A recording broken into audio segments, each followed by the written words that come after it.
प्रणाम दोस्तों, स्वागत है आपका मेरे इस YouTube चैनल साहित्य सागर में। दोस्तों, आज मैं आपके लिए लेकर आई हूँ मालती जोशी जी की लिखी कहानी उसने नहीं कहा। दोस्तों, कहानी शुरू करने से पहले मैं आपको बहुत बहुत धन्यवाद बोलना चाहती हूँ कि आप मेरी कहानियों को सुन रहे हैं, पसंद कर रहे हैं और शेयर भी कर रहे हैं। साथ ही मेरी आपसे रिक्वेस्ट रहेगी कि अगर आपने मेरे चैनल को अब तक सब्सक्राइब नहीं किया है तो प्लीज़ मेरे चैनल को सब्सक्राइब कीजिए। तो शुरू करते हैं कहानी उसने नहीं कहा। वो नहाकर निकला ही था कि शोभा ने कहा, जरा बाहर जाकर तो देखिए। क्या है? उसने बेजारी से पूछा, पर अपनी उत्सुकता को रोक न सका। गीले बालों को तौलिए से रगड़ता हुआ बरामदे में आ खड़ा हुआ। देखने को वहां कुछ भी तो नहीं था। अपने पीछे चली आई शोभा पर वो बरसने वाला ही था कि उसने कहा, जरा बाहर तो देखिए बाबूजी को।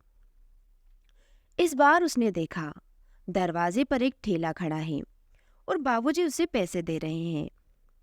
इससे पहले कि वो शोभा को अच्छी चुभती सी बात कहता, बाबूजी 3-4 पुड़ियां बगल में समेटे गेट बंद करने की कोशिश कर रहे थे। ये क्या ले लिया बाबूजी? उसने आगे बढ़कर फाटक बंद करते हुए पूछा। कुछ नहीं, थोड़ा सा नमकीन। अपना बोझ प्रमोद के हवाले करते हुए बाबूजी ने कहा। अच्छा दिखा तो ले लिया। बच्चों वाला घर है, दिन भर बच्चों को मुंह चलाने के लिए कुछ चाहिए ही। और इतना कहकर बाबूजी जैसे कर्तव्य मुक्त होकर अपने कमरे में लौट गए, पर उनके जाते ही ओट में खड़ी शोभा सामने आ गई। लो भाई, संभालो अपनी अमानत, प्रमोद ने सामान उसकी ओर बढ़ाते हुए कहा, किंतु वह वैसे ही तनी हुई मुद्रा में दूर खड़ी रही। अरे लो भाई, मुझे तैयार होने दो, 9:15 हो रहे हैं। ये है क्या? उसने रूखे स्वर में पूछा। नमकीन है, बाबूजी ने बच्चों के लिए खरीदा है। आपके बच्चे कभी राह चलते ठेले की कोई चीज खाते हैं? अरे ठीक है भाई, पर मैं बाबूजी से तो ये सब नहीं कह सकता ना। उन्हें अपने लाडले पर प्यार आ गया तो मैं बीच में बोलने वाला कौन होता हूँ? उनका मन हुआ तो वे खरीद लाए। अब तुम्हारा मन हो तो घर में रखो, नहीं तो नौकरों में बांट दो। बस बात खत्म। नहीं, बात यही खत्म नहीं। प्रमोद भीतर जाने को मुड़ा ही था कि शोभा का सख्त स्वर सुनकर बीच में ही रुक गया। क्या? यह कि मैं इसका मतलब खूब समझती हूँ। साफ साफ कहो ना, वक्त बेवक्त कुछ देखती नहीं, बस बहस लेकर बैठ जाती हो। जरा घड़ी तो देखो। मुझे मालूम है ये सब मुझे दिखाने के लिए किया गया है। मेरी समझ में अब कुछ नहीं आ रहा, ठीक से बताओ। 2-4 दिन से उनकी मंडली को नाश्ता नहीं दे पा रही हूं ना, इसलिए ये नाटक रचा गया है। लेकिन क्या नाश्ता नहीं दिया गया? तुम्हें मालूम तो है बाबूजी सूखी चाय कभी नहीं पीते। बाबूजी के लिए किसने मना किया है? पर पूरी बारात को तो मैं रोज नहीं खिला सकती। बिस्कुट उस्कुट से काम चलता हो तब भी गनीमत थी। पर आपके पिता तो चाहते हैं कि दिन भर हलवाई की कढ़ाई चढ़ी रहे। पता नहीं किस जमाने में रहते हैं। न तो उन्हें इस बात की परवाह है कि बाजार आकाश छू रहा है, न इस बात का ही ख्याल है कि घर में गैस नहीं है या नौकर बीमार पड़ा है। मजबूर है बेचारे। माँ ने ऐसे शाही आदतें डाल दी है, अब भला इस उम्र में वे छूटेंगी? पर शोभा को तसल्ली नहीं हुई। खाने की मेज पर ही उसका भुनभुनाना जारी रहा। आखिर तंग आकर प्रमोद बोला, अच्छे भले पड़े थे गांव में, तुम्हें ही शौक चढ़ा था बुलाने का, अब क्यों रोती हो? हम लोगों की होते हुए वहां उनका अकेला रहना क्या अच्छा लग रहा था? आखिर संतान किस दिन के लिए होती है? शोभा ने बुजुर्गाना लहजे में कहा। जब इतनी समझदार हो तो सहना भी सीखो। तुमने क्या सोचा था कि बाबूजी आएंगे तो मोम के गुड्डे की तरह कमरे में बैठे रहेंगे? मैं क्या पागल हूँ? बल्कि मैंने तो सोचा था कि घर में बड़े बुजुर्ग के रहने से एक दबदबा सा रहेगा, बच्चों पर कुछ अच्छे संस्कार होंगे। आपके टूर पर चले जाने के बाद अकेला सा नहीं लगेगा। कभी कभी सिनेमा या क्लब जाते समय बच्चों को निश्चिंत होकर छोड़ा जा सकेगा। तो तुम्हारी ये सारी ख्वाहिशें पूरी नहीं हो रही है क्या? फिर जरा सी बात का बतंगड़ क्यों बना देती हो? जरा सब्र से काम लेना सीखो। कहने को प्रमोद कह गया, पर जानता था कि अब मेज पर बैठना खतरे से खाली नहीं है। शोभा अगर शुरू हो गई तो दफ्तर के लिए लेट करवा कर ही छोड़ेगी। बार बार घड़ी की ओर देखता हुआ वह फुर्ती से उठ खड़ा हुआ और वॉश बेसिन पर हाथ धोने लगा। बात आधे में ही टूट जाने से शोभा शुद्ध हो गई, पर वह साफ देख रहा था। वह सौंफ, इलायची, पेन, रुमाल, स्कूटर की चाबियां, सारी चीजें चुपचाप उसके पास लाकर रख दी गई और वह चुपचाप सिर झुकाए जूते पहनने का नाटक करता रहा। घड़ी की सुई प्रतिपल आगे भाग रही थी और मान मनोबल का जरा भी समय उसके पास नहीं था। यही तो हो जाता है, शोभा जरा जरा सी बात पर बुरा मान जाती है, पर वही बातें वह कितनी बार सुने, और सुन भी ले तो निराकरण का क्या उपाय है। ये सच है कि बाबूजी के आते ही घर में आमदरफ्त बढ़ गई है। पिछले 10 साल से वह इसी शहर में है, पर गिने चुने लोगों के यहाँ ही आना जाना होता है। मोहल्ले वालों से तो बस दुआ सलाम होती रहती है। कभी घंटे 2 घंटे किसी के यहाँ गए हों ऐसा याद नहीं पड़ता। यहाँ कोई इसका बुरा भी नहीं मानता, सभी अपनी व्यस्त दिनचर्या में डूबे रहते हैं। बाबूजी को यहाँ बुलाते समय प्रमोद इसी बात को लेकर चिंतित था कि उनका समय यहाँ कैसे कटेगा। जब से याद पड़ता है, उसने बाबूजी को हमेशा लोगों से घिरा हुआ ही देखा है। जानता है कि अकेलेपन से बढ़कर कोई सजा उनके लिए नहीं है। और यहाँ तो दिन भर घर पर सन्नाटा सा खींचा रहता है। बच्चे सुबह 9 बजे ही स्कूल निकल जाते हैं और स्कूल के बाद ट्यूशन आदि से निपट कर ही घर लौटते हैं। वो भी 10 बजे का गया 6 बजे तक लौट पाता है। इतनी देर बाबूजी घर में क्या करेंगे? लाइब्रेरी की किताबें भी आखिर कोई कितनी पढ़ेगा? वैसे भी उन्हें पढ़ने का ज्यादा शौक कभी नहीं रहा। परंतु बाबूजी के सामने ये समस्या कभी उठी ही नहीं। पहली ही बार सुबह की सैर को गए तो 3-4 पेंशनरों को साथ पकड़ लाए। उन्हें गर्मा गर्म चाय नाश्ता कराया। प्रमोद भी खुश हुआ कि चलो, हम उम्रों के बीच अब उनका वक्त आसानी से कट जाएगा। प्रमोद तो अपनी परेशानियों से मुक्त होकर हल्का अनुभव करने लगा था, पर शोभा की परेशानियां एकदम बढ़ गई थी। सुबह का समय वैसे ही घड़ी से होड़ करके बीतता था, अब इन बुजुर्गवारों के चाय नाश्ते का काम और बढ़ गया था। बाबूजी शहर से लौटते ही दीपू को चाय का ऑर्डर भेज देते थे। तब शोभा को बड़ी कोफ्त होती। अब वो बच्चों को तैयार करे, रसोई देखे या सुबह से चाय ही बनाती रहे। सितम ये होता है कि भल्ला साहब के पिताजी दूध लेने के लिए घर से चलते हैं और फिर बाबूजी की बैठक में रम जाते हैं। फिर गोपाल को उनके यहाँ दूध पहुंचाने भी जाना पड़ता है। दीपू नीतू को तैयार करती शोभा खींच उठती है। इन लोगों को तो कोई काम नहीं, तो क्या सभी लोग पेंशन लेकर बैठ जाएं? ये तो होती है सुबह की महफिल। दोपहर को बाबूजी शतरंज लेकर बैठ जाते हैं। 2-4 खेलने वाले और 2-4 देखने वाले जुट ही जाते हैं। 5 बजे तक चाय और शरबत के 2-4 दौर हो जाते हैं। इस समय बाबूजी की इच्छा होती है कि घर का बना कोई गर्मा गर्म नाश्ता भी परोसा जाए। फिर बाबूजी इशारा करके मेहमानों को खिलाते जाते हैं और बहू की तारीफ भी करते जाते हैं। पहले शोभा इस प्रशंसा से बड़ी पुलकित होती थी, पर अब उसे कोफ्त होने लगी है। शाम को मिश्रा जी के बड़े भाई साहब प्रीति को डांस क्लास में छोड़ने के लिए घर से निकलते हैं। प्रीति को अकेले जाते भी डर लगता है और ताऊ जी के साथ जाते शर्म भी आती है। वो यहाँ तो साथ आ जाती है, फिर नारंग साहब की ज्योति के साथ आगे बढ़ लेती है। घर वापस लौटने की बजाय ताऊ जी बाबूजी के पास बैठकर तो भतीजी की प्रतीक्षा करते हैं और नई सभ्यता को कोसते रहते हैं। चाय उनके लिए भी बनती ही है। अपनी पूरी की पूरी पेंशन बाबूजी प्रमोद के हाथ में पकड़ा देते हैं तो वो संकोच से गड़ जाता है, पर शोभा बुनबुनाती रहती है। 150 रुपए पकड़ा देते हैं तो सोचते हैं जग जीत लिया, जरा बाजार का पता करे तो गश आ जाए। परेशान हो उठता है प्रमोद। पत्नी को कैसे समझाया कि जिंदगी भर यही तो कमाया है बाबूजी ने। जंगल में भी बैठ गए तो 4 लोग आसपास जुटाए हैं, फिर ये तो इतना बड़ा शहर है। दिन भर बहुत बेचैन रहा प्रमोद। शोभा की परेशानी को वो समझ रहा था, पर माँ कैसे तालमेल बिठा लेती थी। माना कि ऐसी सर्पग्रासी महंगाई उन दिनों नहीं थी, पर आमदनी भी तो ज्यादा नहीं थी। फिर 4 बच्चों का साथ और ऐसा मजमेबाज पति। पर घर में कभी चक नहीं मची। कभी परेशान भी होती तो बच्चों के सामने कह सुनकर हल्की हो जाती। बाहर वालों ने हमेशा उन्हें मुस्कुराता ही देखा। उनका अतिथि सत्कार उस समय भी मिसाल के रूप में गिना जाता था। याद है उसे, कई बार सब्जी के लिए उबले आलूओं को मसल कर ही माँ ने कचौड़ी बना दी है और बच्चों को सिर्फ कोरी दाल से रोटी तोड़नी पड़ी है। कभी उबलते दूध में चावल डालकर खीर बना दी गई है। दोपहर की चाय न मिली तो न सही। कभी महीने का अंत है तो बच्चे अचार से ही काम चला रहे हैं।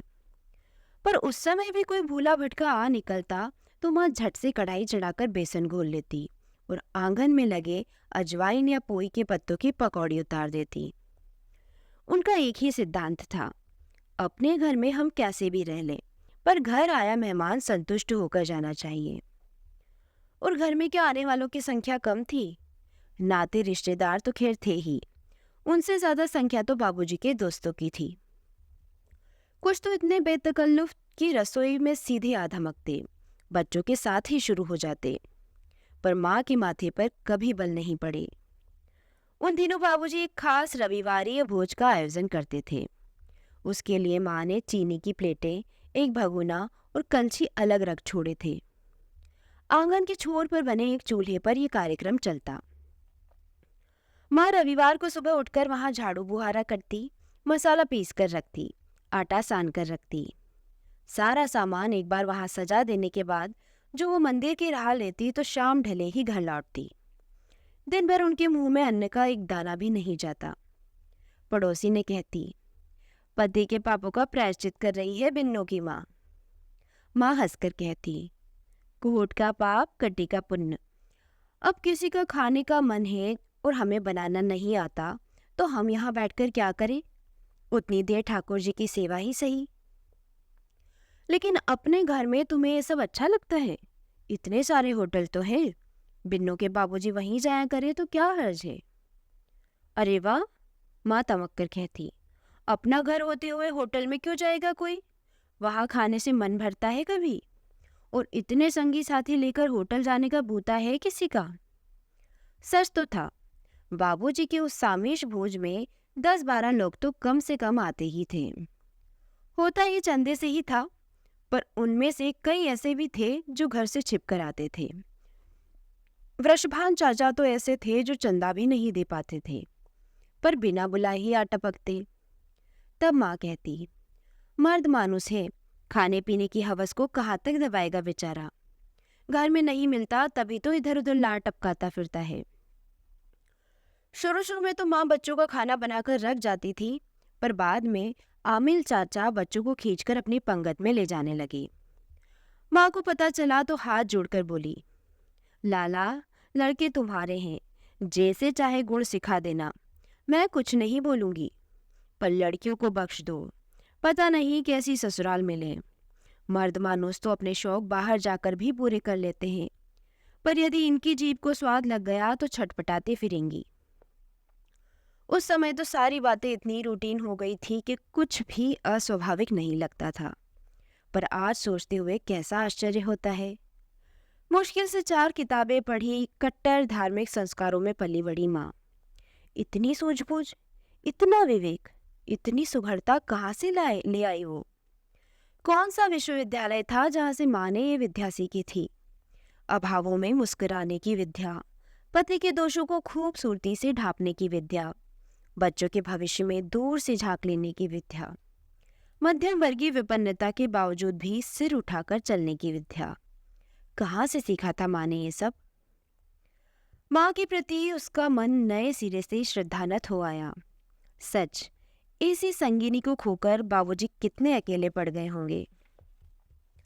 पता नहीं उसके मन में कैसा ज्वार उमड़ा कि घर लौटते समय उसके स्कूटर की सामने वाली बास्केट तरह तरह के खाद्य पदार्थों की थैलियों से भरी हुई थी।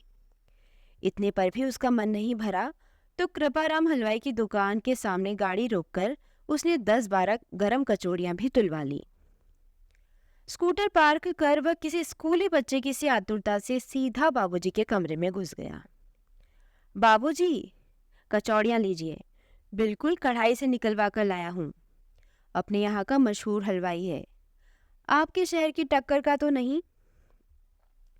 बाबूजी विस्मित होकर उसकी ओर देखते रहे, फिर धीरे से बोले, इतनी जल्दी क्या है बेटे, अंदर भिजवा दो, सब लोग साथ में ही ले लेंगे। संकोच से गड़ गया वो। ठीक तो है, बाबूजी क्या ऐसे ही हाथ में लेकर खा लेंगे। अपनी उमंग में उसे याद ही नहीं रहा कि शाम की चाय बाबूजी उसके साथ भी ले लेते हैं। स्कूटर का सामान निकालकर गोपाल अंदर ले जा रहा था। उसने उसे आवाज दी। कचौड़ी का लिफाफा उसे पकड़ाते हुए बाकी सामान खुद ले लिया और अलमारी में एक एक सिरे से जमाने लगा। बाबूजी कुछ देर तो शांति से देखते रहे, फिर धीरे से बोले, ये क्या हो रहा है बेटे? जरा शहर तक निकल गया था, बड़ी फेमस दुकान है वहाँ, अग्रवाल नमकीन भंडार। सोचा यहाँ तक आया हूँ तो कुछ लेता आ चलूं। ये कुछ है, तुम तो पूरी दुकान ही उठा लाए हो बेटे। तो क्या हुआ बाबूजी, ये खराब होने वाली चीजें थोड़ी ही है। तली हुई मूंग की दाल, ये बीकानेरी भुजिया, ये रतलामी सेव और ये तली हुई मूंगफलियाँ, इन्हें आजकल टेस्टी कहते हैं। ठीक है, बाबूजी ने उसे रोकते हुए कहा। अब ले आए हो तो ठीक है, पर यहाँ नुमाइश क्यों लगा रहे हो? जाकर बहू को संभला दो। इसी प्रश्न से प्रमोद बचना चाहता था। हकलाते हुए बोला, उधर के लिए भी लाया हूँ, गाड़ी में पैकेट्स रखे हैं। इधर के लिए अलग से लाए हो? क्यों? अक्सर आपके पास लोग बाग आते रहते हैं ना। तो बाबूजी का स्वर उनकी दृष्टि की ही तरह तीखा था।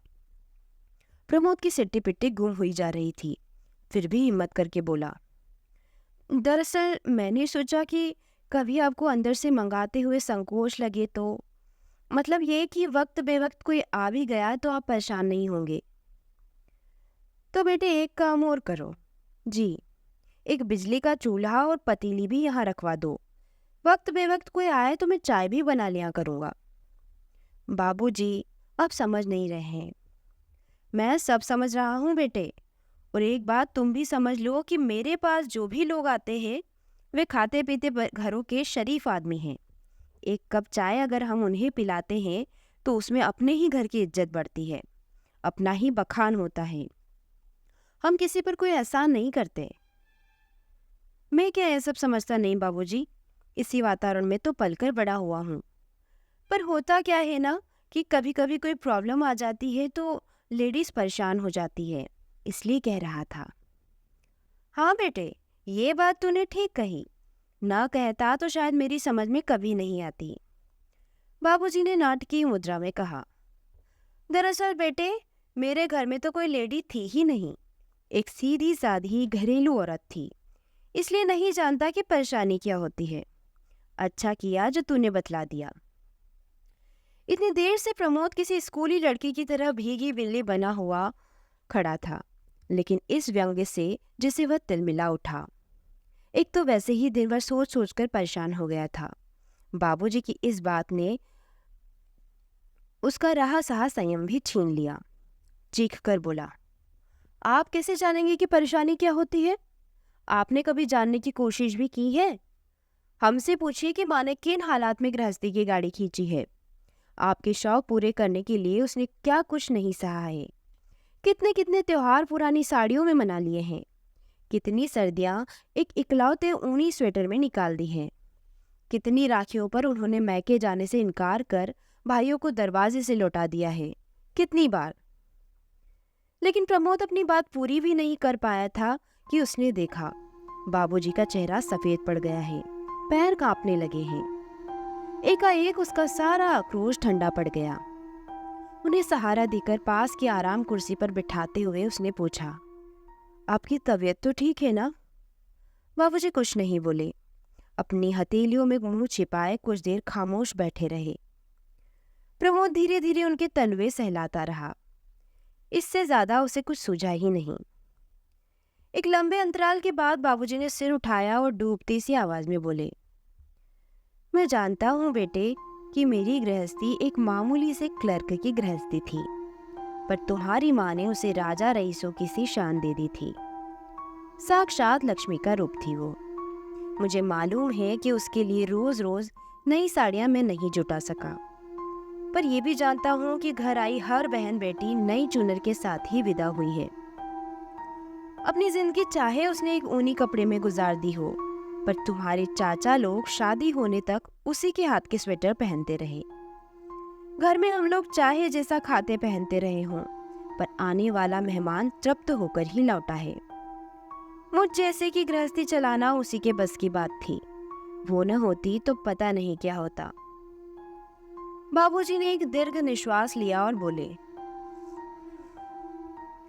वो न होती तो गृहस्थी का इतना फैलाव ही क्यों होता।